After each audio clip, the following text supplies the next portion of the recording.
modificar el paisatge natural com a mitjà d'expressió plàstica.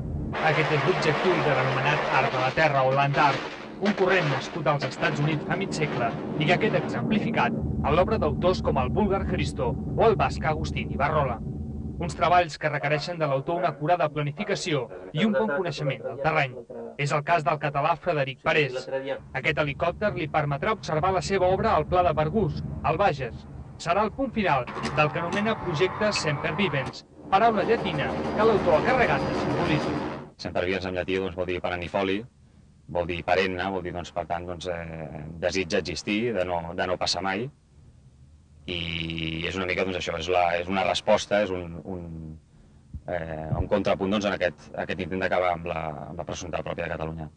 La paraula de més d'1 quilòmetre de llarg i 100 metres d'ample s'ha aconseguit després de llaurar l'interior de les lletres, creant un contrast amb la resta del camp enrostollat.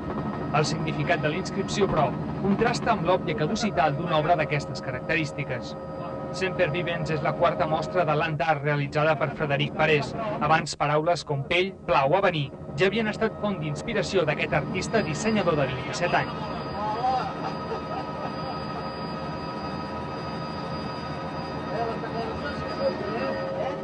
Ya son, amigos,